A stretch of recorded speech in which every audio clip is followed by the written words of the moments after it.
I just want to know, partner, do you love eating rice? Of course, partner, who am I not to love rice? I actually feel like I cannot live a single day without eating rice.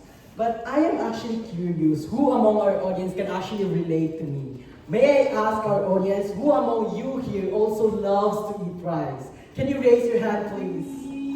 Alright. Indeed, partner, we are Filipinos because as Filipinos, we love eating rice.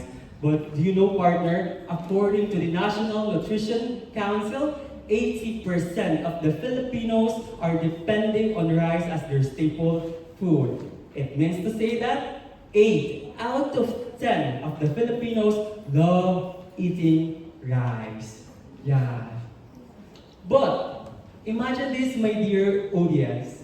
What if the Philippines cannot longer plant rice seeds because we are so depending to the other countries? And that is the problem of our country.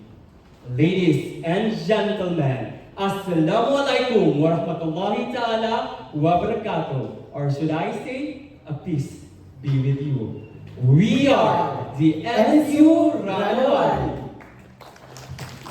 And this is our problem.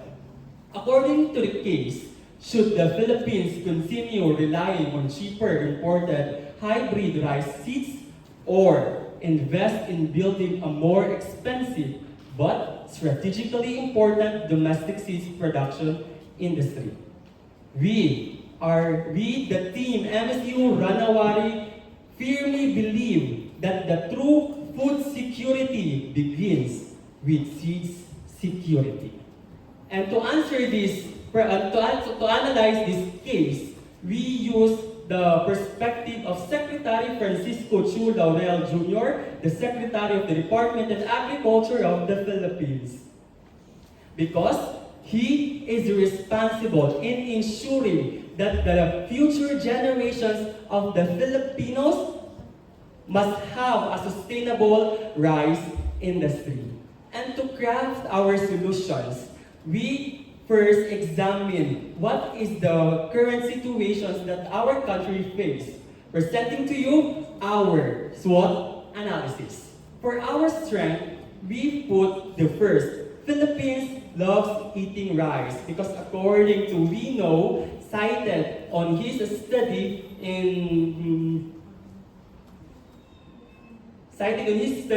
that 80% of the Philippines loves or depending on rice as their staple food. Second, the Department of Agriculture expanded hybrid rice support programs.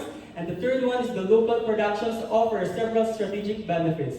But on the other hand, the weaknesses of our country is first, we are limited in terms of technology. Second, we are depending on imported hybrid rice and seeds. And the third one is higher in production and operational costs. The fourth one is limited suitable production areas. And the last one is the farmer participation constraint. And for our opportunities, we find that the adaptations of the new technologies, the next one is increasing populations here in the Philippines, and the third one is product and service innovations, and the last one is process improvement initiatives. And for our external factors, the threats, the first one is the intense competitions by the other countries. The next one is economic feasibility. And the third one is the climate change, since we are living in the Philippines and we experience the climate change. And the last one is technological disruptions. And to formulate our alternatives, we observe this SWOT analysis. And with that, based on our analysis, we developed these three possible alternatives. For our first alternative, it is the in-house plantation optimization combined with innovation and digital transformation initiative. This one focuses on improving our operational productivity efficiency and adapting to this new, or should I say, modern technology. For our second alternative, it is the Farmer Capacity and Training Program, or FCTP, plus the community-based insurance. This one focuses on improving the skills of our local farmers and while providing protection against the agricultural risk. And for our third alternative, it is the market expansion and diversification strategy. This one aims to expand our market so that we will not be dependent only on a limited customer base.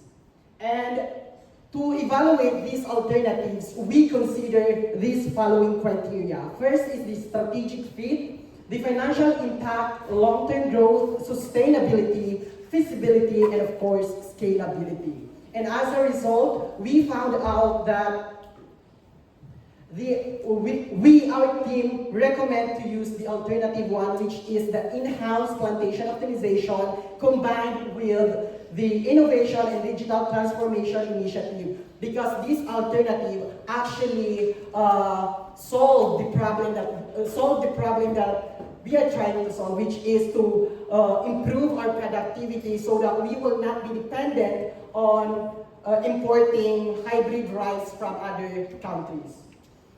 So, to make this proposed alternative, proposed solution into reality, we propose these 6 phases. First is the planning and preparation. This is where we will identify our objectives. Second is the capability building, where we will prepare the necessary facilities that we will be needing upon implementing the solution that we are proposing. And third is the pilot implementation. This is where we will initially implement the proposed solutions to a specific area for us to check if our proposed solution is actually effective, and for us to gather information to improve more our proposed alternative. And after that, we will proceed to phase 4, which is the full-scale deployment. This is where we will actually fully implement our proposed solution on a national level.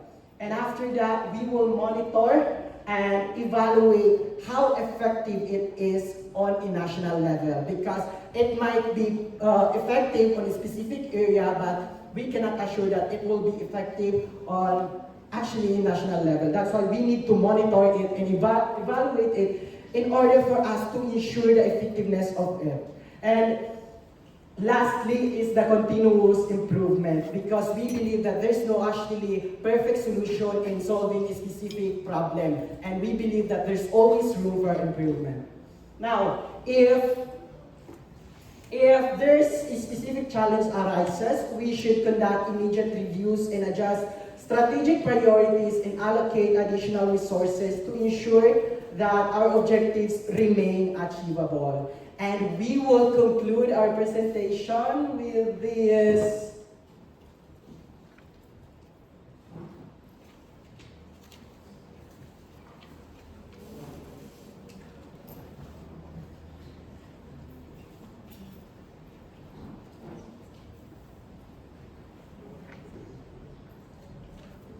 We will conclude our presentation with this quote that every one of us must always remember and must apply.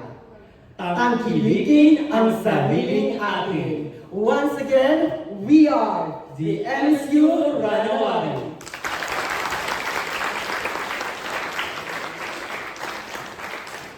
We apologize for the